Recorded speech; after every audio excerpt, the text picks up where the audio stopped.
Hey everyone, welcome to a very special edition of the Question and the Answers podcast. Myself and a few of my friends are going to be offering up our picks for the best albums of 2020. As crazy as this year has been, it's also been a pretty awesome year for music. I think that there's been like like a ton of great music that's come out, and as much as we haven't been able to celebrate it live with a lot of these bands, I still think that it's been really awesome for them to be able to still put out new music. I think that some of the lists that you're going to hear from my friends coming up will both surprise you, and maybe you'll hear about some stuff that you haven't thought about before, or whatever. But before I get into my list, I'd just like to say that I'd love to hear what some of your favorite albums were. So if you want to leave a comment or send an email or something like that, I'm always open to hear new stuff. And also, I'm going to be creating a Spotify playlist with at least one song from all of the bands that are being discussed here. So I'll drop a link in that as well. So without further ado, here's my list for the top 10 albums of 2020. And I'm going to start with number 10 and move my way up to number 1. So my number 10 is this band called the Moore Family Band. And they have an album called Missy that came out earlier this year. And I mean, I only heard about it actually very recently. And I checked it out and I was really blown away. It's really good. It's on Asian Man Records. And apparently it's a family. And it's like 2 brothers and a sister. And it rocks, man. It just really rocks. It's just good, straightforward kind of, I don't know, like kind of garagey, kind of punk inspired, like kind of music, and, great voice, great hooks. Jeff Rosenstock is on a few tracks. It's a really good album. You should check it out. Number 9 is Revolution Spring from the Suicide Machines. I mean, that's a band that, I used to really love back, in like, my later high school and like college days. And I've seen them a ton of times. And they've had a couple of iterations in the lineup over the years, but, their singer Jay Navarro has been in the one hold out in the band for the entire time. And I mean, this is such a return to form for them. It's got tons of energy. The lyrics are great. It's like got a great message. It got put out on Fat Records, which I didn't expect for that to happen. That was kind of a neat surprise to hear about that. But, great production, just so much fun to listen to. And, I'm a sucker for a good ska punk record. So it was kind of like a nice treat to have that record drop. Number 8, I've got Ultra Mono from the band Idols. Now, Idols is a band that I have just really grown to love since hearing about them a few years ago. I've caught them live, and Joy is an Act of Resistance, which they put out, their previous record, was easily one of my favorite records of the last couple of years. And this album came out and it did not disappoint one bit. It's got tons of raw energy. I mean, great kind of like post, kind of hardcore garage, kind of vibe to it, post-punk. I mean, the UK is just turning out a bunch of great bands like Shame and whatnot. So definitely a band to have on your radar if you haven't heard them yet. The new album from the Deftones, Ohms, is coming in at number 7 for me. I mean, I'm a huge Deftones fan. To me, they basically haven't put out a bad record. There's a few records that are not as good as like some of their other ones, but I mean, like I said, I don't think that they've put out a bad record. And this album is, to me at least, hitting in their higher tier as far as I'm concerned. It's got a ton of experimentation on there, but it's still got like that brutal kind of power behind it. Chino sounds great as ever. I think that this really kind of had like that return to more of that White Pony kind of experimentation kind of vibe for them, but it's still heavy and it still rocks. So, for anyone that loves the Deftones, it should be a no-brainer. Number 6, I've got 4 from Run the Jewels. I mean, talk about an album that kind of came out and just dropped like a bomb. It just hits every mark that you want from like a politically charged, hip hop album. I mean, those guys have just been killing it. And I was so bummed because I was supposed to see them live for the first time this year with Rage Against the Machine. And I was so psyched to be able to catch these songs live. And I'm just kind of have to be patient for when that tour finally comes around. But I mean, gosh, this record just rules. Number 5, I've got Fetch the Bolt Cutters from Fiona Apple. This was another one that just like kind of came out and just really kind of surprised, me, and just, I like Fiona Apple's, previous albums, and I think she's super talented, and it's so weird and funky and just man, like it's got like this kind of rawness to it that I just really appreciated. And the fact that she came out and just dropped this, I think just is a testament to her as an artist.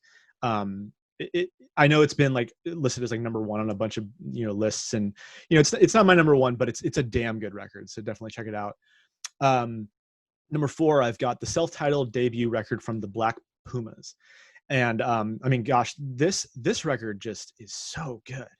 Kind of soulful R&B, little funky, but kind of rock oriented. They're from out of Texas, and I mean, it's getting tons of accolades. I know it's up for like Grammy for Album of the Year.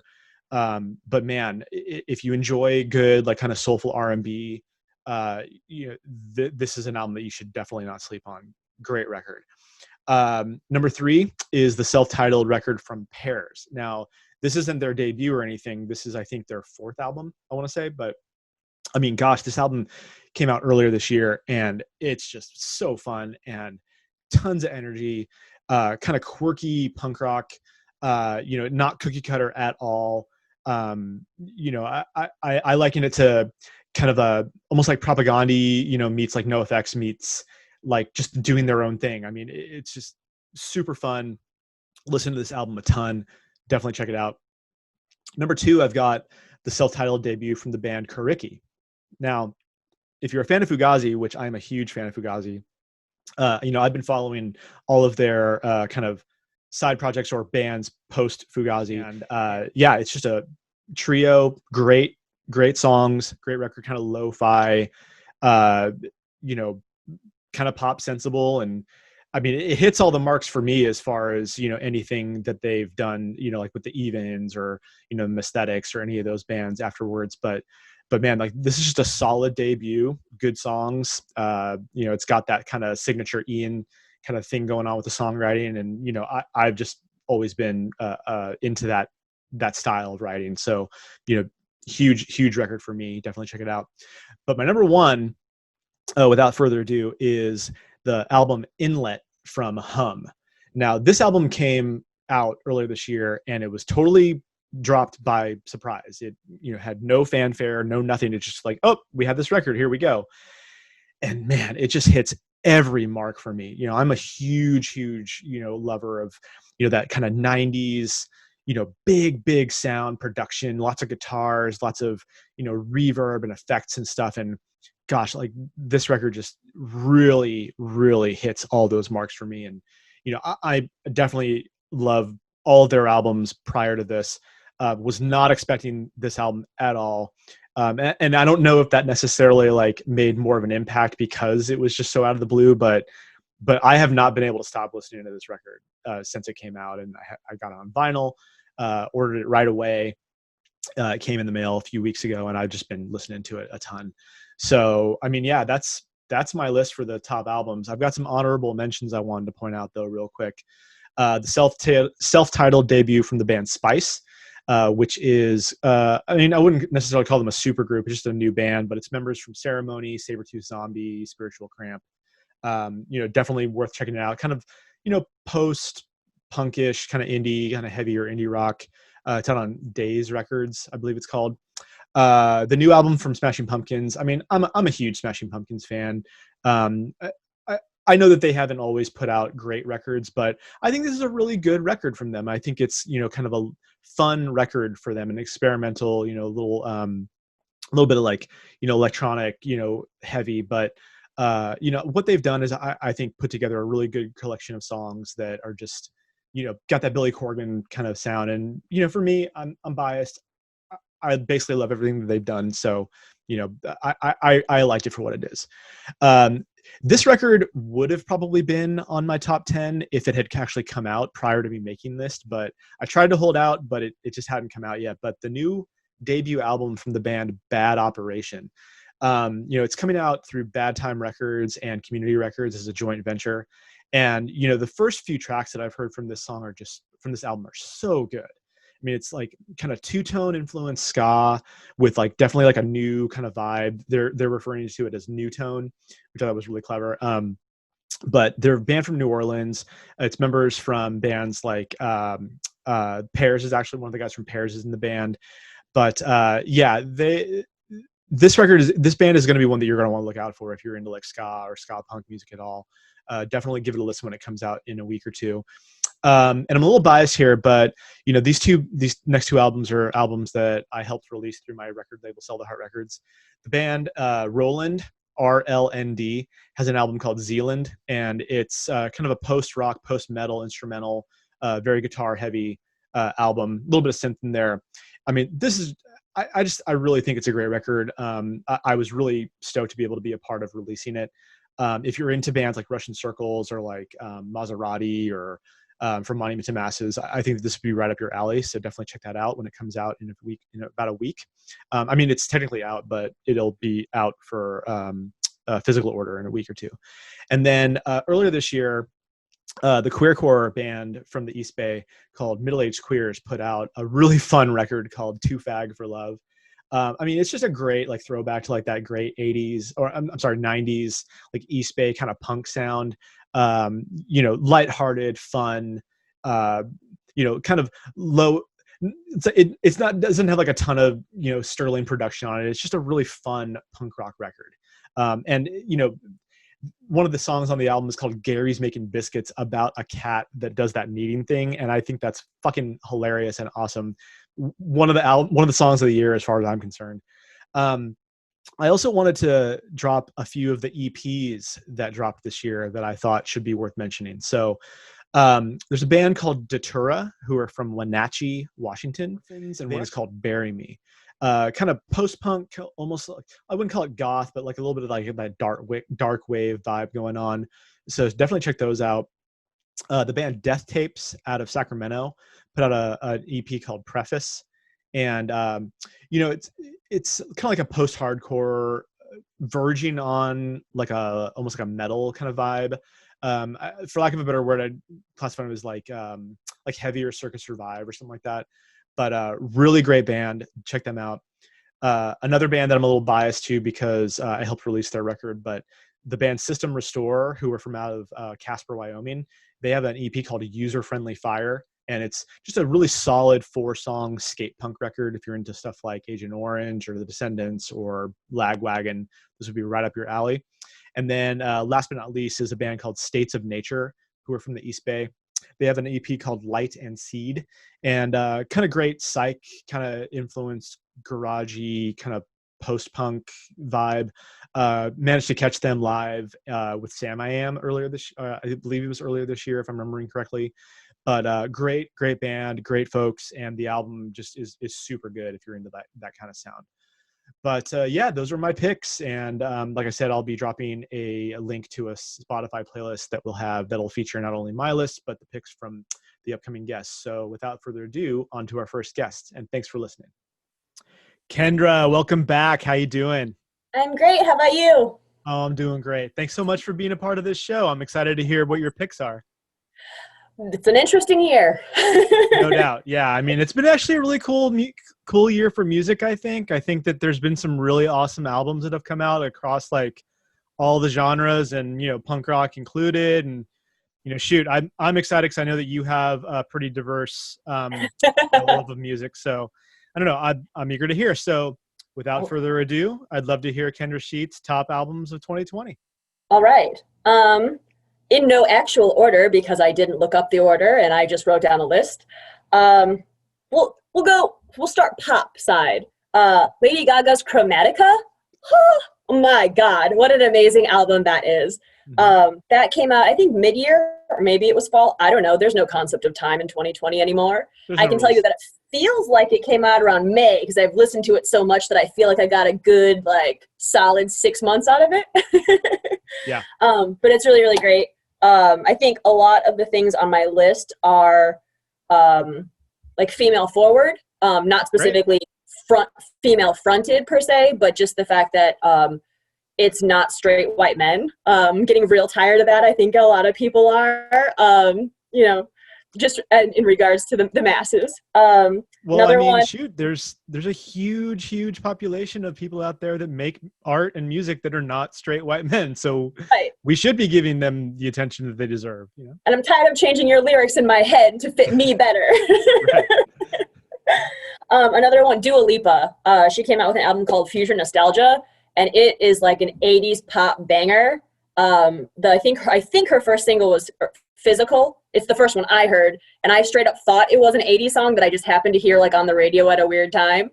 But I think every song on that album is awesome, and the end track to that is a song about not letting men get away with the kind of boys will be boys mentality, which is really great because I think, you know, when you have people in a larger facing population like pop music, we didn't have a lot of people talking about those type of things. It was talked about in the punk scene. It was talked about a lot more in the smaller subgenres, but now it's making much more impactful verbal statements to larger masses of people, which I think is great because eventually, you know, that'll seep in and hopefully make a little culture change. Let's hope. Yeah. Yeah. Yeah. Speaking of people in our genre, neck of the woods, Pity Party put out a fabulous album this year called Concrete. 2020 being what it is, I barely have done, I think maybe one album review all year. I used to pull out a few at least a year, and I'm real behind, but that is one that I've sat with and sat on for a long time. It is a hard album to write about based on the subject matter, but it is such a good album, and it deserves everything you could possibly give to it. I mean, it's solid from front to back. It's emotional. It's deep. It's just really, really great. And the band is so fabulous. I think they really are coming into their own with this album. They've kind of solidified their lineup a little bit more, and you can really hear that they're gelling. Great. Yeah, no, they're making waves out here for sure. Oh yeah, I wish I was out there. It's one of those things where like I love the Chicago bands and I love to see bands like the Brokedowns all the time, or like the Copyrights always are coming through. But man, do I wish I was out there where Pity Party is one of my locals. They're so good. Right on. Speaking of a Chicago local that I love very much, there's a band out here called Beach Bunny, and they put out their very first LP at the beginning part of this year called Honeymoon. It's 9 tracks. I don't want to say, I think it's cute. I don't mean that in a demeaning way. I'm not trying to say that, it's cutesy, but it has a very, very light sound to it. It almost sounds like summer. It came out in February, but it sounded like summer. But you can listen to it at any time because it's just good. Nice. They're actually going to be putting out an EP at the early part of January. So we'll get 4 new songs from them next year, which will probably make it onto my 2021 list because I love them. That's great. Yeah. And we've got Attic Salt, who's also from the Chicagoland area. They're a little bit further south in Illinois, and they put out a EP called Get Wise.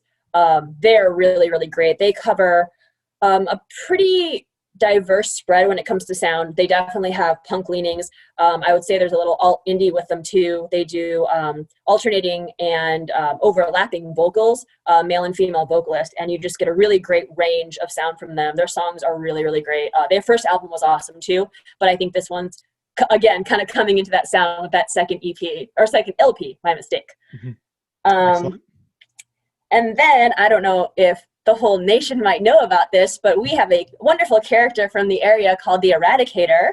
And the Eradicator's grandfather, the grandfather of squash, put out his very own album this year. They are less aggressive songs than the Eradicator. I've seen the grandfather of squash play a number of times, and it embodies everything that one of those live shows is. It's a lot calmer. It's a lot more about how he invented the sport of squash and how much he loves his grandson, the Eradicator. But it is definitely worth its time. And if you know the whole shtick between the Kids in the Hall sketch and the Eradicator, it kind of builds onto the massive joke in a lot of different ways. So if you're not looking for anything too politicized, if you're not looking for anything too breakup-y or hard-hitting, just something to really listen to and laugh to and enjoy, I think it's a really great album. It's a self-titled album, very first one. Awesome. And then we've got, speaking of self-titled, our guys in Pairs put out I believe it's their 3rd album, but it is a self-titled album. It is fabulous. Oh my gosh. I mean, those guys in my mind could do no wrong. I've been a fan of theirs since their very first, I think chords ringing out really. And this album is really, really wonderful. It builds a lot on their sound that they're kind of edging into when they started writing songs like Snowflake, when they did that split with Direct Hit. It's got a little bit less of the like hardcore punk sound that they had in the first album. It's kind of moving towards a little bit more Fat Wreck, no effectsy sound, but they don't lose their Pear sound. It becomes a little bit more accessible, but that aggression is still there. Zach is still, I mean, you can imagine, if you've seen Pears live, their stage presence is just above and beyond anything that I've seen in a very long time. And these songs are definitely going to fit really well into that. It's not going to slow down their set list or anything. And they're going to be just ripping through the set list like awesome. And I can't wait until we can actually see shows again and I can enjoy them. Totally. Yeah. That album is definitely on my list. That was probably one of the first albums that this year that I thought was just like, dude, this is definitely on my list. Cause I was just like listening to it over and over and over. It was like perfect gym album, yep. That kind of thing. And I was actually supposed to see them too. And then poof, everything happened. Blah. But yeah. Do you have any more to add at this point? point? I do have one very last one. And Awesome. If you know anything about me or my internet presence or really anything I've ever posted or talked to you about, if I've had more than one Tito's and soda, it's that I love Kesha. And Kesha put out an album at the very first part of this year, which was actually on my album of the year list in 2019 because I knew it was going to be good and I already heard 4 songs. But she had an album come out earlier this year called High Road, and it is fabulous. And if you're not a Kesha fan, that's okay, but you really should be because it's real good. And it's a lot more evolved than the 20-year-old, like, let's dance and drink Jack Daniels and party in a club kind of Kesha. She's gone through a lot, and she's writing about a lot. And it might be because we're in a similar age group at this point, but, like, I feel these songs. I always have. Absolutely. Yeah. Hey, Kendra, thank you so much. That's a great list. I really appreciate you coming on the show again and talking about this. And, hopefully people, check out the albums that you listed, and shoot, it'd be nice to talk to you again sometime down the road soon. Of course. I mean, we got nothing else to do. We're locked in our houses. It's true. And I hope you have a good holiday and a happy new year. Thank you. You too. Hey, John, welcome back. How you doing? I'm doing all right, Andy. Thanks for having me back. Always a pleasure to be on Question the Answer podcast, perhaps the best podcast of 2020, best new podcast of 2020. Oh, an affiliation with Sell the Heart Records, and an excellent record label, and also an affiliation with Tsunami Bomb, an excellent band. So, Andy, thank you for having me back. It is my pleasure. Yeah, no, I appreciate that. Thank you very much, man. And, I had a great time interviewing you on the last episode you were on. And, it's nice to have you on here. I know that I'm sure you've have some really interesting picks for your top albums for 2020. So with no further ado, here you go, man. Give me what your top picks for 2020 were. Oh, okay. We're starting off right off the starter's gun. Well, listen, I will say that this was an unusual year for best picks because usually, like, listen, I'm not a hip person. No one thinks I'm hip. So the way I get in touch with the hip bands is I go to house shows and a place in Philadelphia called Cousin Danny's, which is kind of like the maximum rock and roll audience, And so if I see something's buzzy, I go and I check it out, I hear what people are talking about. But of course, due to COVID, I didn't get that experience hardly at all this year. Right. So the result was I didn't get hip to that many brand new bands this year, which was kind of a bummer. The flip side was a lot of long running bands put out some killer material this year. So usually I like to mix up my thing and have some new bands and some old bands. But this year, we're looking at mostly, to their credit, we're looking at mostly, long-running acts that have been there 10, 20 years, just because, everybody's doing the best they can. You know what I'm saying? So, without further ado, these are not necessarily in any order. I might do my very favorite at the very end, but a lot of cool stuff from some long-running bands came out this year. One thing was Public Enemy's album, What You Gonna Do When the Grid Goes Down, which honestly, like, I pretty much thought it was the end of Public Enemy. They actually put out an album. Maybe the listeners do or do not know. So Public Enemy, the main two people is Chuck D and Flavor Flav. And Andy, if I'm being long-winded, you say, yo, John, you're being long-winded. No one really cares about the inner politics of Public Enemy, and who likes who and what bands. Just give us the names and get off the screen. If that's what you want, just let me know. You do the thing, John. Public Enemy, the two main guys, Chuck D and Flavor Flav. Chuck D is the main guy, and he's the most politically aware. Flavor Flav is kind of the comedic foil, but also he has soul. If anything, Chuck D is the academic and Flavor Flav is the soul and the heart of the band, if you will. But they've been feuding for, honestly, probably for about 20 years to a degree behind the scenes, because Flavor Flav is more interested in being mainstream famous or popularity. He was on Flavor of Love.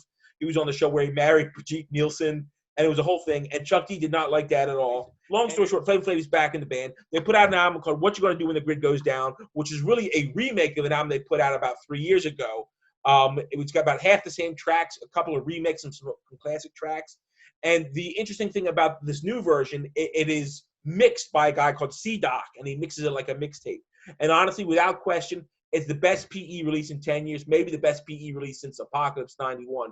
It's short and compact, unlike a lot of modern PE releases, but it's extremely political. And plus, honestly, it's like the zippiest and some of the most fun they've done in a long time. So it's very political and very fun, and it's Public Enemy really firing on all cylinders, so that's very exciting. So that's definitely one of my favorites. Ceremony put out an album last year called, actually, you and I were talking about this on Facebook. Ceremony is a band. The story of Ceremony was a Bay Area hardcore band, and for like 2007 to 2010, they were the Bay Area hardcore band, and like Bridge 9 style hardcore. They were huge. And I actually seeing their record release show for Ronet Park, the 2010 masterpiece, is what I didn't even know anything about them. I saw them. I was blown away. I thought they were one of the best bands I've ever seen. So anyways, the irony is after they put out this hardcore masterpiece, they radically switched gears. Their album after that was kind of post-punk, which was good, but the songs were a little long. The one after that was L-Shaped Man, very divisive record. Some people think it's a subtle masterpiece. Some people think it's boring. Then last year they put out an album called In the Spirit World Now, which was kind of more, well, actually, it was basically them doing Gary Newman, which I dug. Although I was a little annoyed by them, and they were like, well, we weren't really influenced by Gary Newman. We were influenced by poetry. And I'm like, well, that's why you covered Gary Newman live, and that's why your songs kind of sound like Gary Newman. Which there's no shame in sounding like Gary Newman. Gary Newman rules, But I dug the record. But then they put out a new version of that same record this year called In the Spirit World Now Synthetic Remixes, where they took all the music out and they put in synth music instead of, I guess, rock music. And honestly, it sounds even more Gary Newman-esque, if you will, except for one track that sounds like Men Without Hats and Safety Dance. And I dig it, and I think it's a daring strike. And more importantly, I think it's finally Ceremony not getting over the fact, but forging a way forward that isn't necessarily hardcore punk, even maybe it's hardcore punk in concept, but not sonically, forging a way forward without being tied to their past. Because with Zoo, with L-Shaped Man, everyone's like, well, it's not like Ronet Park. It's not like Still Nothing Moves You. But now they've done something exciting that wasn't a reaction to that, if you will. And so I'm very excited. So I think Ceremony's got a lot of cool stuff in the future. But the record itself is great. I actually like the new version better than the old version, to tell you the truth. Yeah, I liked that remixes the synthetic version as well. Like, it was definitely like a interesting twist on the album, and I happen to really like In the Spirit World Now quite a lot, and I like the, I guess, quote unquote, evolution that they've seen as a band, because I like their earlier stuff too, but to be honest, I'm more partial to the newer stuff. Like, it's fine, you can like the old Ceremony and you can like the new Ceremony, because guess what, it's still Ceremony. I don't see an issue with it at all. I think it's really rad what they've been able to do, personally. I agree that it is rad that they are moving beyond doing the same thing over and over and over. I'm always a big fan of that.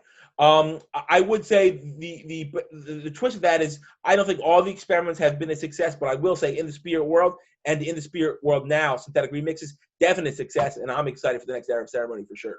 Yeah, I agree. Yeah, good pick. Come back, Cro-Mags. Of course, as the listeners might know, the two main Cro-Mags for years and years and years were John Joseph and Harley Flanagan, and they hate each other, and they've hated each other since 1985, probably. And so after they broke up originally, they went back and forth as sometimes the Cro-Mags were John Joseph, sometimes the Cro-Mags were Harley Flanagan. And the big argument was, well, who is the true mastermind behind the Cro-Mags? Harley Flanagan says, no, I'm the true mastermind and I did everything. And John Joseph says that, no, I did a lot of the lyrics and some music too. And then also we have Paris Mayhew, maybe the other third Cro-Mag, saying, no, I did everything, Well, after years of legal battle and some physical battles, last year Harley Flanagan took control of the Cro-Mags trademark and brand name permanently, literally ending 35 years of 35 years of nonstop battle over the Cro-Mags name. And Harley released an album called Cro-Mags in the Beginning. And the question was, will this be a return to form? Will it be a step forward, or will it just be another dud? Because as amazing as their first album, Age of Quarrel, is, and the second album is very good, there is a lot of spottiness in the Cro-Mags after the first two albums. In the beginning, excellent album, and shows. It doesn't necessarily disprove what the other members were saying, but it does show that Harley is an amazing talent, and he actually handled the comeback perfectly, if you ask me, in that he kind of was rooted in the Age of Quarrel sound, but took experiments outside of the Age of Quarrel context in of itself to make a record that is distinctly Cro-Mags, but also fresh and interesting, and is exactly the kind of thing you want as a fan. A little bit of the old, some new, mixed together perfectly. Fantastic record. Sweet. Also, maybe on the flip side is the Spits. Of course, the Spits are a long-running band that are kind of popular, but not that popular, and they're actually probably more popular than they would be normally because they don't tour that much, and so they're sort of mysterious. It's two brothers and one other guy, or actually I think it's two other guys now, and they sing like robots singing Ramones and Misfits, and they put out a record just called Spit 6. It's their sixth title record. It's not that radically different, except for it's slightly popular than the previous stuff, but what's striking about it is that I think it might be the best Spits full length in that it's only 17 minutes, but every song is like friggin' great, and it's just the Spits doing what the Spits do perfectly, and perhaps more so than ever before. The thing with the Spits is they sound like they're robots, they sound like they're aliens, but they are approaching a distinctly human condition from this outsider's perspective. Heartbreak, loneliness, frustration, anger, done as robots, but talking about human emotions. Excellent record. Well done, Spits. Nice. Let's talk about Classics of Love. Not an album, it's an EP. Classics of Love. Jesse Michaels of Operation Ivy, and the Hard Girls, except for the Classics of Love is no longer Jesse Michaels and Hard Girls. Classics of Love is now Jesse Michaels, Peter John Fontes, and I'm forgetting the other guy that plays guitar, who I really should know his name. It's the other guy who plays guitar, who is cool and interesting and good. Anyways, Classics of Love put out their first release in about 7 years. And honestly, like Jesse Michaels had kind of suggested that he was done singing music. And he even said he had some throat issues and he was kind of doing movies and visual art now. And maybe music was done. And we all kind of came to terms with that. Then out of the blue, Jesse Michaels saying, oh, I'm releasing new Classic of Love stuff. He puts out an EP called World of Burning Hate. And listen, I love Operation Ivy. I I like, and this is no BS, I like the Classics of Love LP even better. It's just called, it's not called Classics of Love. What's the album called? Maybe it is called Classics of Love. Anyway, the only Classics of Love album there is. I think it is fantastic. It's Jesse Michaels doing hardcore. The new EP, World of Burning Hate, I would say is even better. It's faster. It's more furious. It's more ragged. It's almost like Classics of Love doing Discharge with maybe some Galze or other Japanese hardcore bands, Gizem or Death Side mixed in. It is frantic and crazy. But not only that, is the music furious. Like Jesse's lyrics are fantastic. Like Jesse just gets like he doesn't put out a ton of stuff, but when he puts stuff out, it is 10 out of 10 amazing. That one came kind of out of nowhere and really caught everyone off guard. And I know a lot of people are like really looking forward to it coming out on a physical format because right now I think it's only available digitally. I think it's only available through Bandcamp. Sharif Dumani. I'm sorry. Go ahead. Go ahead. What? Sharif Dumani, guitar player. Oh, okay, right. Let's talk about Trash Knife. Trash Knife is an awesome Philadelphia band. They put out an album which is really a compilation of their 2 7-inches. It's just called Trash Knife, I think. And Trash Knife is just fantastic, furious Philadelphia punk rock. Avengers meets Germs meets Circle Jerks. Fantastic stuff. Let's talk about Clear Channel. Clear Channel is a Downtown Boys spin-off band. It's Mary Relegado of Downtown Boys, a singer, I forget his name, and a drummer, and I think one other person. And they do kind of like post-punky Gang of Four meets Slit stuff with actually a little bit of like almost dance music mixed in, but like not like almost like post-dance, like Liquid or something like that. And they have a record called Hell, and it is super cold, super spooky, and super good. Check out Clear Channel. Let's talk about Noun. Noun is an EP by Marissa Paternoster of Screaming Females. Screaming Females is one of the greatest bands ever. And there's 3 people. There's Marissa, there is Jared, and then there is King Mike of Screaming Females. Noun is Marissa kind of, it's the name she uses when she feels like she's doing something totally different. The Noun releases mostly sound different from each other. The recent Noun release, which is called Crucify Me, is kind of her doing sort of 90s college rock with some more experimental stuff in there. Everything Marissa Paternoster touches turns to gold. And if you haven't checked out her punk band, well, Screaming Female is a punk band too, but if you haven't checked out her underground punk band, Bad Canoes, check out that band. One of the best bands I've ever seen live.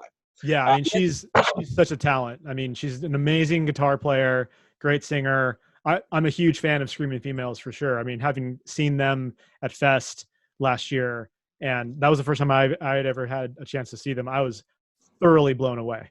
Yeah, instant fan. So definitely interested in checking that stuff out. Let's talk about The Garden.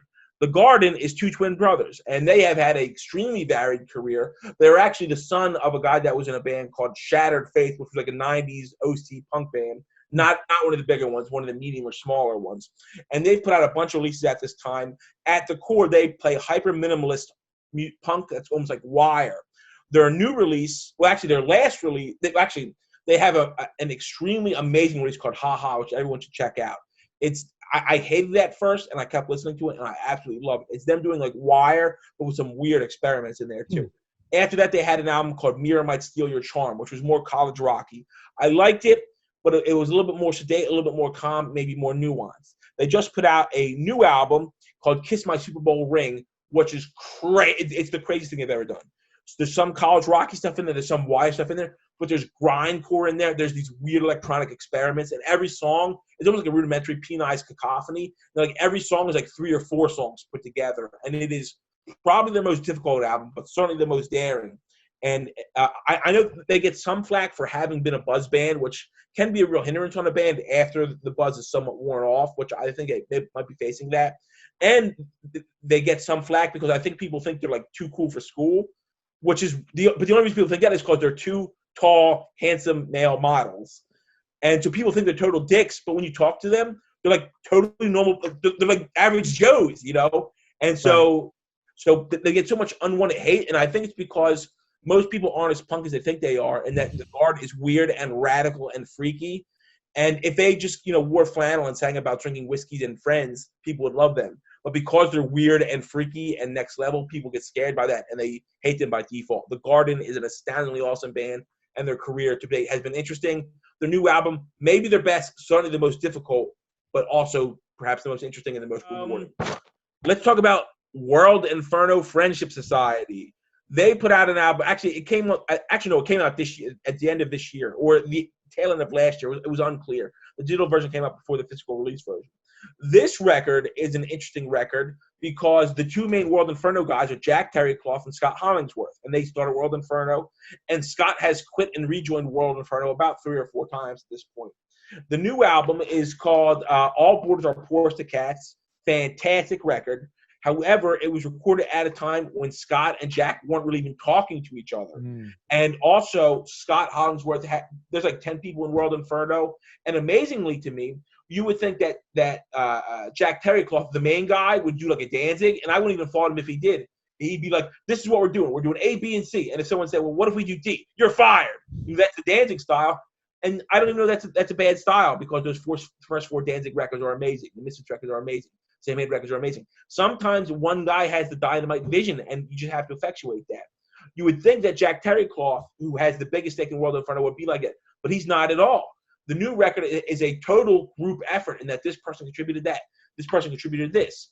And the hard part for Hollingsworth was this album was recorded all over, so he literally had to stitch this album together from 5 years of pieces and recordings. You think it'd be crap, but actually it's not. It's a very nuanced record. It's glam rock in some points. It's classic World Inferno in other points. And it's got a very trippy story behind it that you can read about on the internet.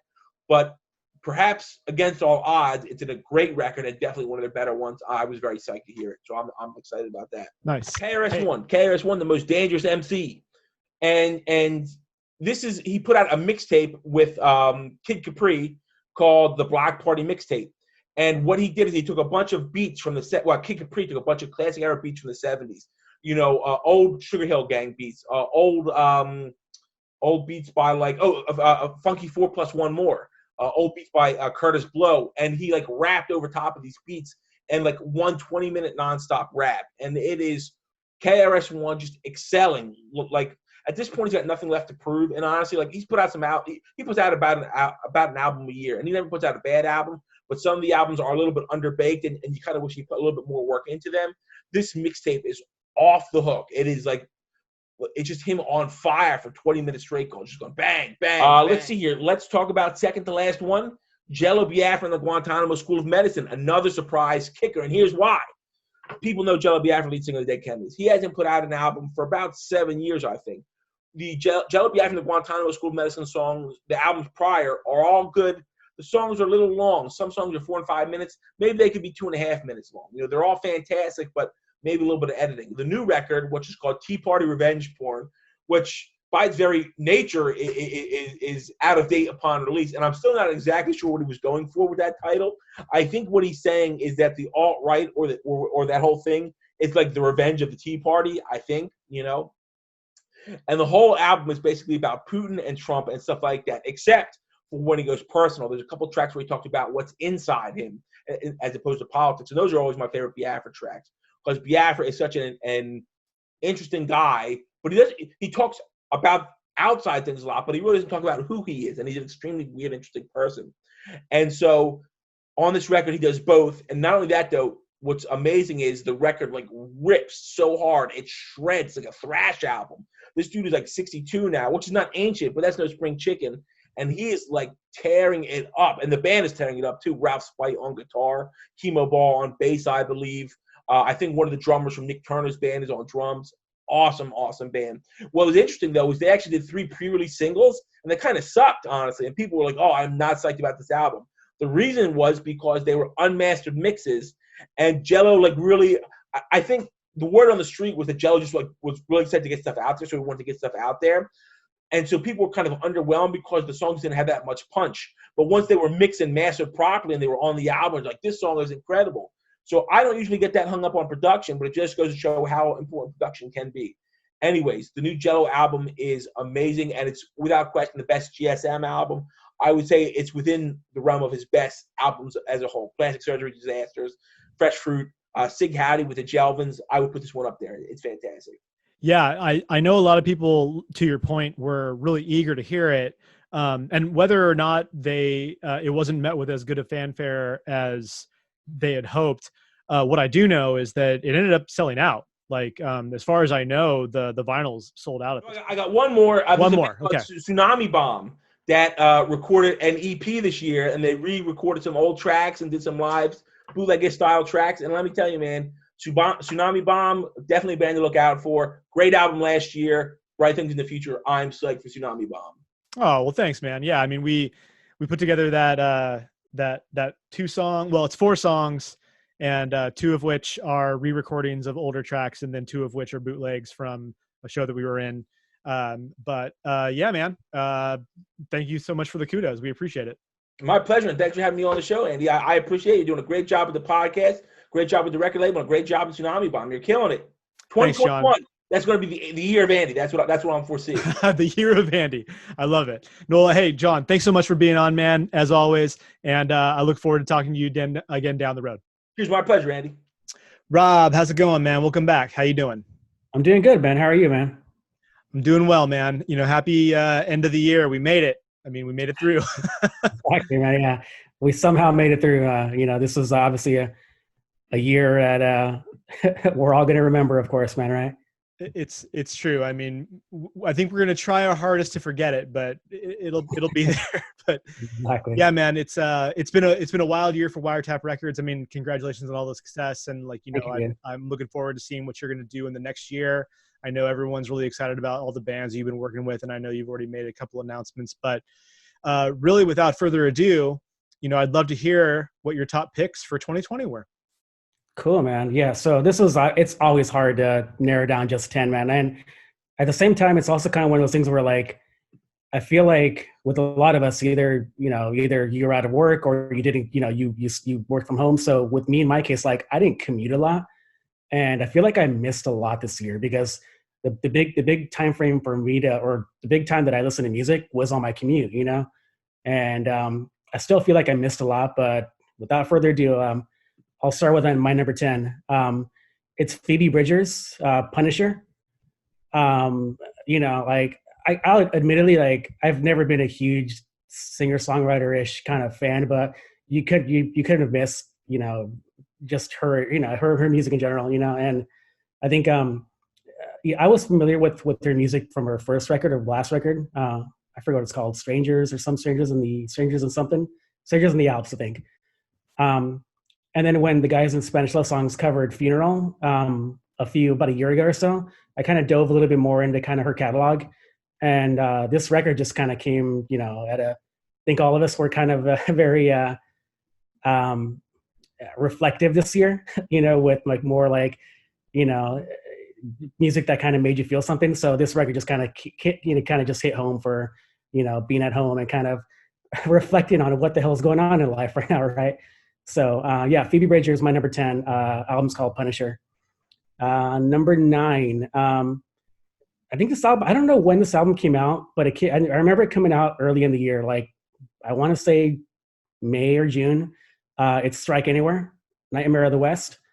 We all needed a protest record, right? And we all knew these records were coming, so, Strike Anywhere was obviously always a good go-to protest, punk band and stuff. So, Strike Anywhere is Nightmare of the West. Just, your standard, of course, with everything going on this year with George Floyd and, of course, with the Trump election and everything, like we all kind of, I think a lot of people kind of embrace. I've seen it, like I saw it early on, a lot of people's top 10 picks, early picks. So, it landed on my number 9.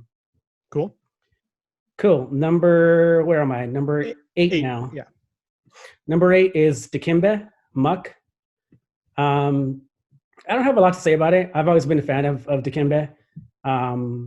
So just the record, just, your standard, what you expect from this band. If you're not familiar with Dikembe, are you familiar with the guys in Dikembe?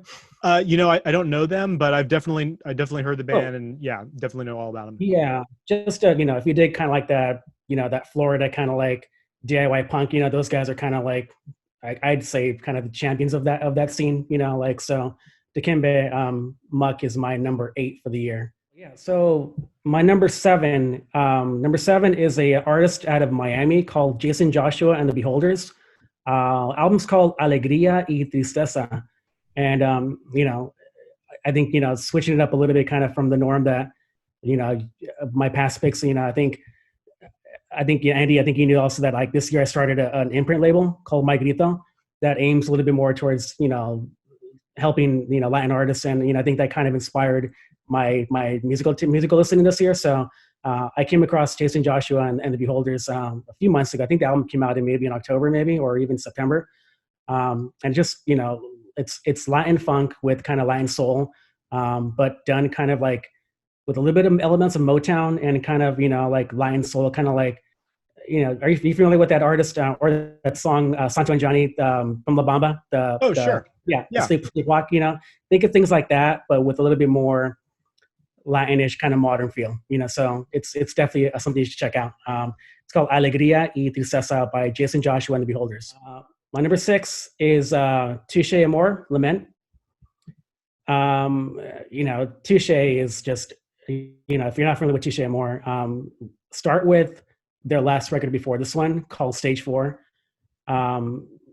It's just a great record. The singer from that band, Jeremy, he lost his mother, I think, to cancer a few years ago. So that last record was kind of like his kind of like reflecting on losing his mom. And I think this record is a lot more kind of moving on, so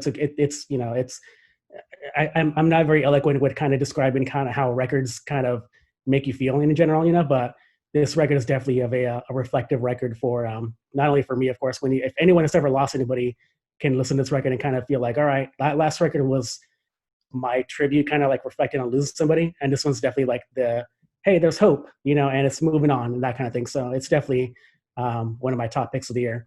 And they also do a song with Manchester Orchestra. So there's that, and I'm a huge Manchester Orchestra fan too. So that's a win-win for me. Awesome. Yeah. What am I at? I'm at number 6, right? Yep. Cool. Number 6 for me is Dogleg, Melee. If you're a fan of bands like Prince Daddy and the Hyena and Joyce Manor, this will definitely be kind of up your alley. I stumbled upon them, I think, I don't know when this album came out, mid-year maybe, from The Alternative. Great website, that we all kind of frequent, and just kind of took a liking to it. Just, angry just angry, good punk, just loud, and, it's a pretty solid record. Awesome. Number 5 for me is Kill Lincoln. Can't complain. Yeah. Yep. Our friend Mike over at Bad Time and, of course, Kill Lincoln. I applaud and shout out to Mike, who's doing awesome things for the ska punk scene. Yeah, those guys are killing it. So you had to have been kind of living under a rock to not have heard Kill Lincoln this year, because I feel like it was the year of ska punk kind of making its not return, but kind of its stomp kind of on the ground again. It's like, hey, it's getting more attention, I think, this year. So yeah, absolutely, dude. That record, I'm not going to be surprised if I see it on a lot of people's lists. Yeah, I hope so, man. A good, solid ska punk record. Yeah, totally. Yeah. So yeah, my number, I believe that's number. That was number 5. Yeah. Number 5 is Kill Lincoln. Can't complain. My number 4, kind of going back to my Latin-inspired music-ish kind of newfound kind of or recent or getting reacquainted with Latin music, is an artist called Rudy Danda. And the album is called Tender Epoch. I don't know how to describe his music. It's definitely Latin-inspired. He does sing in Spanish and English on this record, but think of it as like, and I believe he's an immigrant, but he lives in Chicago now. But he kind of bounces around kind of back and forth between LA and Chicago. But think of, this guy, music that it's definitely kind of bedroom pop in the style of kind of like the artist Kugo, but with elements of like 50s rock and roll and like 60s kind of rock and roll. When bands in Mexico were kind of copying like what 50s rock and roll artists were doing, and just kind of, I don't know, it's got that rock and roll style, but definitely with like a bedroom pop-ish kind of sound. So Rudy Danda, Tender Epoch is my number 4. Yep. Number 3 is Bartees Strange, Live Forever. If you're not familiar with Bartees Strange, and I think I'm pronouncing that correct, Bartees Strange, Bartees, Bartees Strange. Yeah, sounds right. Yeah, and album's called Live Forever, and it is just kind of a breath of fresh air for me, man. Again, discovered it kind of the alternative, the website that I mentioned earlier. It's got elements of kind of like soul with a little bit of kind of hip hop, but still kind of the punks will embrace it. And I feel like the punks have kind of embraced this album and Bartees in general. It is kind of, at first I heard it, he put out a song called, what was the song called? God, I should have been a lot more prepared, man, with this, but it's okay, man. I am not. But he put out a song early as a first single, and I heard like alternative stuff, kind of like the Black Keys, or kind of like that sound, and I was kind of like, well, what is this? It sounds like alternative, right? But then he kind of does like this hip hop-ish kind of rap thing in it, but it makes sense, man. You just have to kind of hear it, and you'll be like, all right, I get this, So definitely check out Bartees Strange. I believe the song is called Boomer, but don't quote me on that. I'd have to check my Spotify right now. So Bartees Strange, number 3, Live Forever. Number 2 is Ways Away. They're self-titled. If you're not familiar with Ways Away is members of Sam I Am, Knapsack, which is Sergi from Sam I Am. It's got Jesse from Stick to Your Guns, and I believe it's guys from like, who is it? It might be, who is it? Paint It Black maybe, or something like that. And I know I can share, but just in your, just really, I remember seeing a post from Sergi on Facebook saying, hey, new song out today, new band. And it was kind of like randomly out of the blue, right? And I checked it out and I was like, holy shit, this is awesome. Just melodic pop punk, but with elements of hardcore. And of course, like all the past projects are what you might hear from all those bands that I mentioned before. Ways Away, self-titled, is my number 2.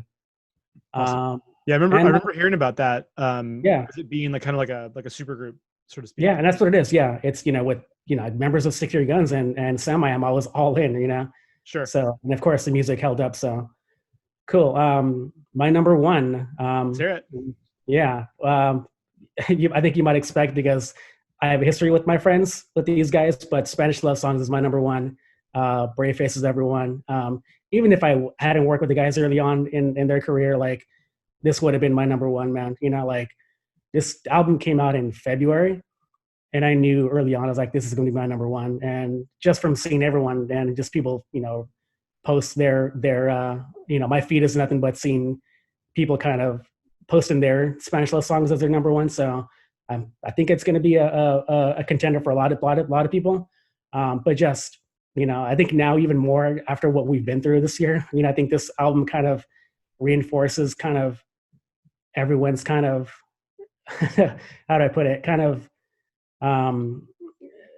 conflicted outlook on life, you know, like Okay. this record definitely is, you know, their last record, Schmaltz, was definitely kind of, you know, this introverted way of looking at like you're being a pessimist, right? This one is definitely more optimistic, but in the same similar way that Dylan has a way for kind of making lyrics kind of with humor, but with like still kind of giving that hope. You know what I mean? Sure. So yeah, I'll let people kind of make their own assumptions on what their number one is. But yeah, Spanish love songs, Brave Faces, Everyone is my number one of 2020. Great list, man. I definitely appreciate the fact that you have a mixed bag. Like it's not just all like, you know, one genre or anything like that, you know, because I think that, you know, we all have eclectic tastes, and, you know, sometimes we forget that it's okay to like have your favorite be something that's not like the relatively in the scene that you're associated with all the time. You know, I mean, Wiretap and, you know, everything is so associated with the punk scene, you know, for the most part. But, you know, I think it's wonderful that you've started this new imprint with Migrito, and I can't wait to see what you're going to do with that. As always, it's been a pleasure to talk to you, my friend, and you know, I'll talk to you real soon. See you on next year. Dude, thank you, Andy. Have a good one, buddy. Thank you. Take care, Ryan. Hey, Catbite, how are you guys doing? Good. Yeah, Thanks for having us. Thank you for having us too. Yeah. Yeah. So, you know, tell me what your top albums of 2020 were. All right. So we have a collective list, the three of us put together. Sorry, Ben. Ben's probably got some weird albums anyways. Gizzard or some such shit. Actually, they did put out a record. Yeah, it's good. So this is a list that we think is some good ones that came out. In no particular order. Should I just read them out? How about Sure. you guys alternate? Yeah, we'll alternate. Okay. You want to start then? All right, let's start. I guess we don't have to pass. Yeah, I can see it from here. Let's start it off with No Dream by Jeff Rosenstock. That came out of nowhere. No hype about it. It just there it was. Dropped the record, and it happened to be like just like every other Jeff Rosenstock record. Just amazing. So Extremely relevant lyrics. Extremely amazing, like, you know, songwriting. It's just that might be like one of my favorites of this whole year, personally. And then we also thought Revolution Spring, Suicide Machines. Very Damn good cool. record. So good. Yeah, I like it a lot. I mean, what a like great return to form for that band. Just like, Yes. That's what I was like, thinking. Perfect. all pistons firing, just so good. Yeah, as soon as you put it on, you're like, yup, that's the Suicide Machines, and I want to listen to it. Great. Yeah, there's that song, Flint Water Crisis or something like that. It's like fucking aggressive as shit. Like it sounds like it should be off of like what was the Battle Hymns? The what? Battle Hymns? Yeah, it sounds like it should be off of fucking Battle Hymns. Yeah. Then next we have our very good friends and our label mates and our all around people that we enjoy their company. Kill Lincoln's record, Can't Complain, front to back, goddamn banger, and we're so stoked that they put that out and we can listen to it. Yeah, Another great record for sure. And then we got it's an album called Bad Vacation by an artist called Liza Ann. She's like in kind of indie pop, but super awesome songwriter. Really, really good songwriter, and the whole album is great. So good. Yeah. Then Laura Jean Grace's Stay Alive. That was very cool and unexpected. Yeah. Another one that I feel like was just kind of like dropped and then she released just to the world with like no promotion or anything. and that was on like polyvinyl too. Mm-hmm. Yep. Yeah, it's So good. so good. Such great songwriting, like always. She's Right. a fucking genius. Mm-hmm. I'm gonna skip around and I'm gonna go another record which I kind of found out about the week before, but the Skins put out a live record and it's such a great record. I feel like fully encapsulates seeing them live. It just sounds great, and they're just a great band live, and listening to them live is just an added bonus. So Skins live record is definitely one of them. Great. New Pairs record, which Absolutely. I guess it's self-titled, I guess, even though it's like their third record. Yeah, I think it's self-titled. Yeah, that's I love Pairs so much. Also, I don't know, Band-Aid Brigade, which that didn't come out this year, I don't think, but maybe it did come out this year. Which is the singer of Pairs, like 80s, like like Flock of Seagulls type shit. Like Zach's very talented. That whole band is fucking talented. But yeah, the New Pairs record, at the beginning of quarantine, I probably listened to that record like 5 times a day. Like at work, like I was just like, I'm mad because I'm having to work through this shit, and it just like that album just made me feel a little bit better. Right. And then we got Wonderful Hell by War on Women. Super like aggressive punk rock and roll. They're so good. So good. And the first time we saw Dirty Nil was with War on Women. No, Yeah. it's the second time. I saw they open up for Flag. That was War on Women. Oh, Flag. that's right. They were on that tour. This guy, yeah. Oh, my bad. Yeah, Dirty Nil, War on Women, and Flag. That was like one of the best shows. And then the last one we have is Circles by Mac Miller, who rest in peace. That album is so good. It's a really, really good and very sad, but so good. Yeah. That's a super good. That's a super solid list. A lot of great albums on there for sure. But thanks for sharing your list with us, and we'll hopefully talk to you guys real soon. Yeah, thank you. Dom, welcome back to the show. How you doing, sir? I'm doing good. Thank you for having me back to the show. It's nice to be back.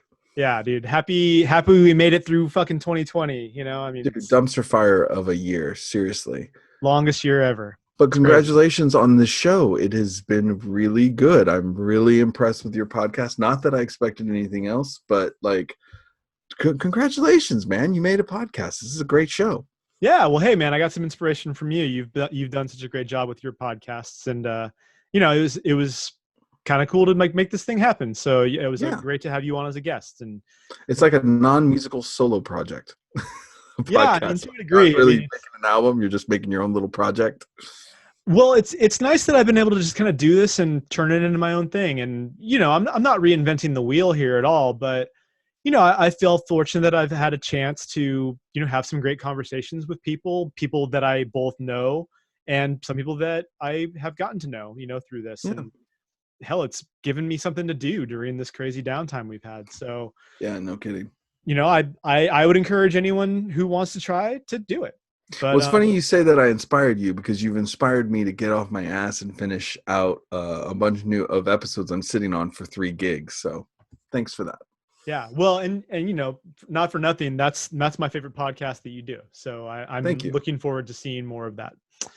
But yeah, man, I'm really excited to hear your picks for the top albums of 2020. So without further ado, let's hear them. Okay. Yeah, this year was a tough one for new music for me, because I felt like I ran more to the shelter of old reliable music that I love rather than explore as much, which is ironic because I do consider myself somebody who explores a lot of new music more than usual, more than many musicians like us that are supposed to be bitter and we don't really care anymore. But I try to pay attention because, like, you work at a label too. So you try to hear and listen and pay attention to what's going on. You want to know where everything's going, and it keeps you a little bit more into stuff. But this was a tough one. And a lot of people, there wasn't as many albums released this year as usual for good reason. People weren't touring. So some people are sitting on albums. Like I know of one huge band that has a whole album ready to go, and they are not doing anything until they can tour behind it. So they're just sitting on it for like a full year, maybe more, before they actually release this, which is crazy to me. And then again, but Tsunami Bomb, I'm sitting on a bunch of demos we've been sitting on forever, so I guess it's not that crazy. True.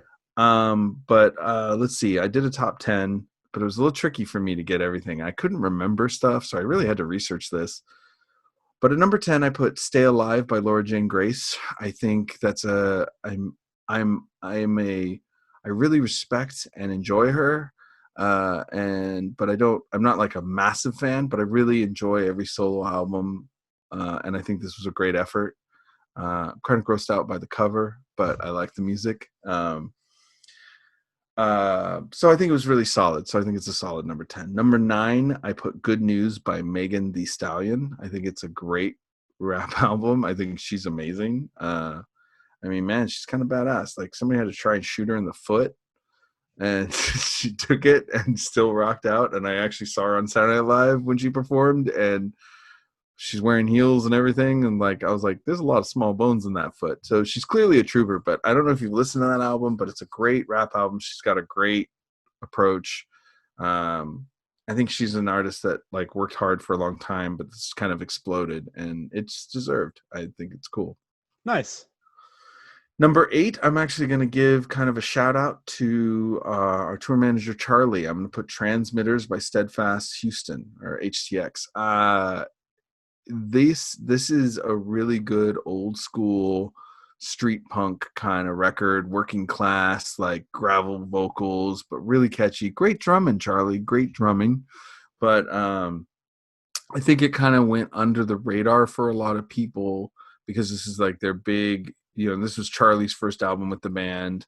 And I think that it kind of went under the radar because of the pandemic happened. They weren't able to tour and really make a big thing out of the release. So it came out, and I think that those who've heard it really like it.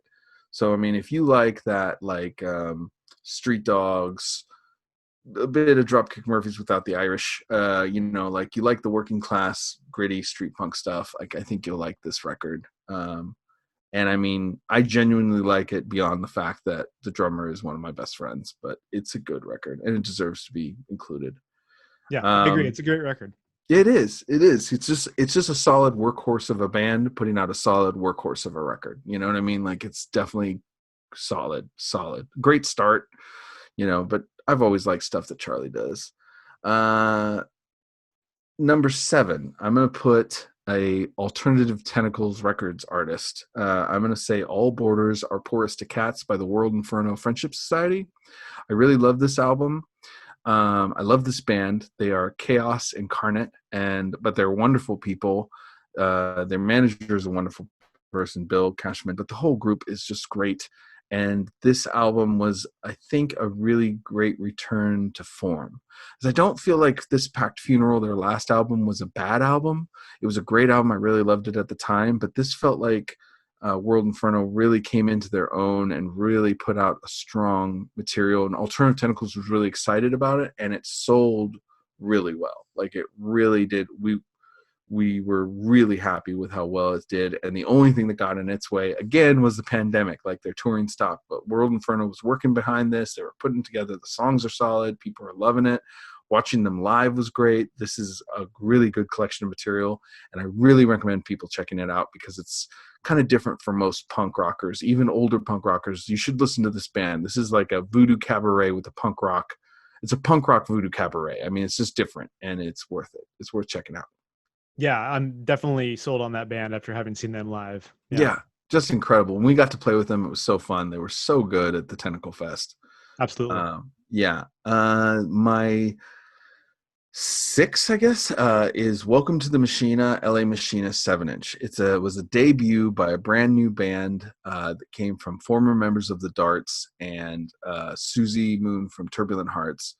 Ricky Sticks was on drums. She had drummed for the initial Darts albums and then has left the Darts, but she's in Death Valley Girls. She's an absolutely incredible drummer, wonderful person. Michelle, who used to play guitar for the Darts, this was her band. They had a really strong start. They were supposed to come out and play punk rock bowling in Las Vegas at the beginning, and this 7-inch would have come out that weekend. But then that didn't happen. But this 7-inch really sold well. We totally blew through them.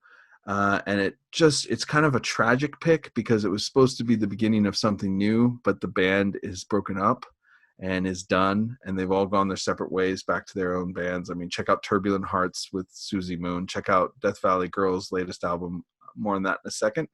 And 210s. I mean, I think she's Ricky's in a ton of stuff, and she's just so talented. And then I hear Michelle has something going on that she's working on that's kind of in this vein. So Alternative Tentacles was really disappointed. We can't complain because the 7-inch did really well. A lot of people were really excited. I think it was a great band. It kind of took what the Darts were doing and they got even more rock and roll. But if anything, it's made me really excited about what the Darts are going to do next. I'm really happy that they're going to be coming out with an album next year. So I don't know. I mean, it's 2 songs. But if you like the Darts, if you like garage, if you like rock and roll, a little bit of metal, you like some of that dirty stuff, I mean, it's just a fun 2 songs. I liked it. I'm sad they're gone. I think they had a lot of potential and they just kind of a little too early. Yeah. So they didn't survive the pandemic. That's another thing that we lost. But it's worth grabbing the 7-inch while you can, so you can get it at alternativetentacles.com. But we don't have that many left. After that, I would say number 5, I'm going to pick The Ride by Bad Cop Bad Cop. I think that they are a fantastic band that just continues to show how great they are and what great pop writers they are. They have some of the best harmonies in punk rock, as far as I'm concerned. Every member of that band could front a great band and write great songs for that band. But instead of that, like, I literally think Bad Cop this is something that's not often said. Literally, they are a band filled with front people. Like, they could all sing well enough to front a band their own, and they come together and make this fantastic, and they're just wonderful. And this was a great album. Like, I haven't been disappointed by an album from them yet, and I think that this was a really great release, a strong release. I think Fat's really lucky to have them. And I think that investment in them is just paying off. Again, the only thing that stopped them is the pandemic. I mean, they're with a bullet. They're a hardworking band. And if you like classic punk rock with classic pop punk rock with a great spin, everything you like about Fat Records, everything great about Fat Records is in this band. This band has everything. That's how I want to say it. That's it. That's my quote. Everything great about Fat Records can be found in Bad Cop Bad Cop. There you go. Then number 4, I'm gonna say,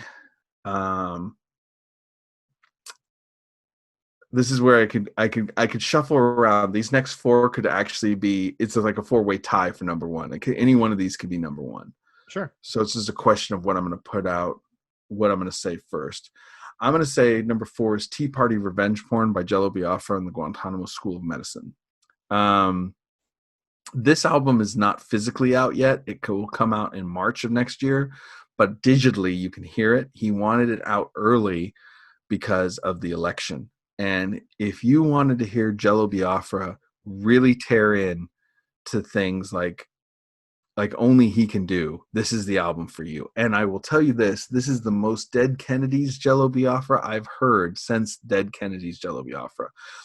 And probably his best release. No shade on the other GSM releases, but this is probably the best release since the Jelvins releases when he partnered with the Melvins.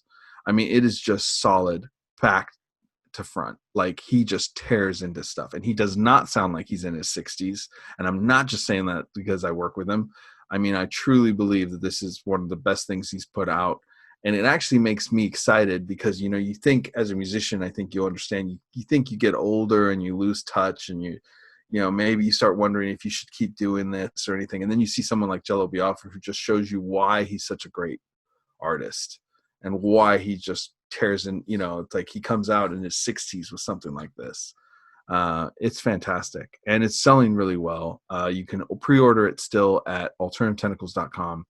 It's a great album. If you like the Dead Kennedys, if you like anything that Jello's ever done, if you want to check out Jello for the first time, check out Tea Party Revenge Porn. Nice. Yeah. Angry Jello Biafra. It's awesome. Number 3, I'm going to say is Under the Spell of Joy by Death Valley Girls, which actually has Ricky Styx from LA Machina drumming on this record as well. And it's gotten so much press and attention. And this is one of my favorite bands right now. I just love them. This was an incredible record. They keep getting better and better and more interesting. You know, they definitely don't shy away from experimenting. Bonnie Bloomgarden is the singer, and she is just incredible. They have incredible musicianship. It's just a really fun, if you like any of the desert stoner garage rock, you know, kind of sound, which I know when you say that kind of stuff, people roll their eyes sometimes, but I mean, this is really good.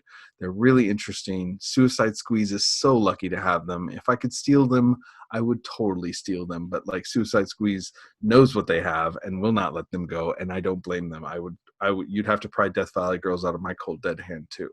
But they are an incredible band, and I think that they are just getting more and more popular and more interesting. And you know, the only reason I think this album is a bigger deal is, again, because they didn't tour. I feel like I keep saying that. Like, bands couldn't tour this year, so this album isn't as in your face as you would see if they were touring. But a real gem, real great. I think, you know, I think everyone should know who this band is. I don't think they're not stopping. They're just going to get bigger and bigger. Right. Number 2 is a release that nobody would know about, and you're not going to be able to get it. But there's a band called the Lobstrosities, and they are an underground secret in California, but they are fantastic. And a promoter or former promoter named Mida Goodwin put out a 7-inch run, and I think it's called I mean, I don't know what it's called. I don't even know if it has a name other than Lobstrosities. They squeezed a ton of songs on it, so it sounds like utter shit.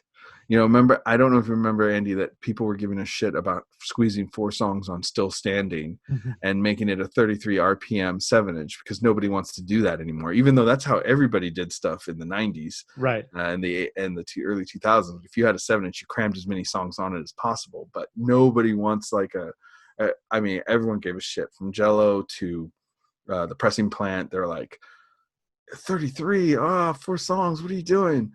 This has 8, and it sounds like garbage. It sounds like garbage. Still Standing doesn't sound like garbage. This sounds like garbage. And it's fine, because the songs are so good. If you can find the Lobstrosities, good luck. But the songs are awesome. It sounds at first like punk rock you might have heard when you were younger and going to see bands in the early 2000s in the wake of AFI. And they're a Northern California band out of Stockton, California. But then you listen and you hear them do things that nobody else was doing. And they were incredible live. Their shows went nuts. So this release is a very much a personal thing. Also, the Lobstrosities, all their songs are based on Stephen King's series, The Dark Tower. So it's like every lyric, every name, every song, everything refers to something in this series of books. And this book series is epic. It ties together every Stephen King story he ever wrote into this one huge epic. And the Lobstrosities are just so good. And right now, if you go on Spotify, you can find the Gasher on the Ranger horror movie soundtrack. They have one song on Spotify, and it's good. It's really good. And all I can tell you is try and picture, when you're listening to it, a crowd that is going crazy, going nuts at every word these guys say, and they're chanting and singing along. When Mida put out this run of 7 inches, it was gone in minutes, and people were still trying to get one. Jello Biafra's trying to get one, and this ain't gonna happen. Like they sold out immediately. Anybody who could get their hands on one did, and that just good luck. But I mean, I'm hoping this will lead to stuff, because I know the Lobstrosities are talking, and they might do more things. They certainly should. They're like the best kept secret that shouldn't be a secret. Right. That's my number 2. And it's only number 2 because nobody else can really get it. Like, you're going to have to go listen to Gasher. So what's the point of putting it at number 1? But it was the release I was most excited about, because I never had anything physical by this band. And to actually have a 7-inch with their songs on it, that was so incredible. Nice. Sorry for the rant. Oh, yeah, no worries. Yeah. The Lobstrosities need the build-up. So my number 1, and this has been, I noticed this album is on the top of everybody else's like top 20 lists. It usually comes in at 3 or 4 or 2 or 5. You know, it's like right up there. RTJ4, Run the Jewels. that album, like it came out and I was so into it. I listened to it back and front, wasn't disappointed by anything. It's a fantastic hip hop record. Probably one of the most interesting groups right now, I think. Most politically aware. It was the right record for the right year at the right time, the right moment. And is that a surprise? I mean, it's Run the Jewels. Like they were just, I mean, I don't know. If I had to pick a record for that was the soundtrack for 2020 in a good way, not, granted this year was a dumpster fire, but an album that helped carry me through it was Run the Jewels. And of this whole list, easily the one I listened to the most of all 10. I listened to this record a lot. I still listen to it. I listen to it today. I heard songs from it today. So Run the Jewels is my number one. I know it's not the most punk rock choice, but I think it actually is a punk rock choice. It's a sick fucking record. And I find it incredibly inspiring. I hope to be part of a band that delivers such a biting commentary as they do. The only other band on this list that rivals that commentary is Tea Party Revenge Porn by Jello Biafra. Those two are, and even Jello loved Run the Jewels album. Like he heard it and was like, damn, like, it's great. Absolutely. Yeah. Great. Yeah. I mean, like, I'm not going to really divulge into my list right now, but RTJ4 is definitely one of the ones that is contending, for top spot for me, for sure. It needs to be. I mean, if it isn't on if you're into music and it's not in your top 10 list, you're not paying attention. Like it was of 2020. It's one of the best records I heard this year. I mean, it's just fantastic. Yeah. So I think you hit the nail on the head where it's one of those albums that I think is truly a time capsule for this time, and, it's funny that, I don't know how you feel about it, but, during this whole last administration, there was all this thing. It's like, oh, this is going to make for so much good punk rock. And I got to be honest, I didn't hear a ton of great punk rock over the last 4 years that was like biting, you know what I mean? At like the administration. Like I heard great albums made by great bands. Not going to disqualify that at all. But as far as politically charged punk rock, kind of few and far between. And, and maybe part of it is because I wasn't paying attention to the right bands, and that's on me. And like, I'd love to hear it. If anyone has suggestions, like, let me know. I actually think that if anyone has suggestions, they're not going to bring you albums. They're going to bring you songs. Like they'll say, well, what about this song? Or what about this song? And you're like, okay, that exists. That's great. But in terms of albums, I would straight up say the 4 years, I mean, I'm sure there's great albums in previous 3 years that I could really think about. I'm not thinking of any at the moment, but like in terms of defining the time period and being a time capsule that will also be timeless and be able to be listened to again, Tea Party Revenge Porn by Jello Biafra and the Guantanamo School of Medicine, and RTJ4 by Run the Jewels. Those are the top two that come to mind. I know Ministry is working on an album that's supposed to be amazing, but we'll see. Yeah. New Al Jorgensen will always be good. It should be interesting. I mean, Jello says it's going to be great, and I haven't heard it, and I know Jello's on it, and I heard the song he's on, and that was awesome. But nice. I mean, I think there's stuff out there, but I honestly do think by the nature of how divided things are, I think that I mean, like the punk scene isn't. I was about to say the punk scene's not as divided, but it is. Like, I think things are so divided that I think instead of inspiring bands to be angry and fierce, it made people hesitant. And I mean, and I think it did affect Tsunami Bomb's record, and I think that there is moments on Tsunami Bomb's record, but we're not the most political band by any means. We focus more on personal journeys, but there is stuff on our record that I think has been impacted by recent time. And I think there's a lot of moments on people's records that are impacted. But again, I think you're right. And I think I've named the two records that stand out the most in my mind that came from this time, this period of time that takes these things head on and then became greater because of it. It's like, I think Jello put out one of the best albums in years for himself because of this time period. I think Run the Jewels put out one of their best albums. I mean, they have so many good albums, but I don't think they have a bad album, but you know what I mean? Right.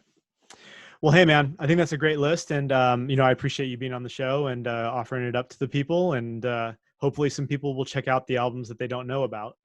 And yeah, buddy, always great to talk to you. Good luck with everything with AT, and good things coming our way with Tsunami Bomb here pretty soon. So we'll let people know about that soon. But yeah, we got a very interesting year coming up. It's weird.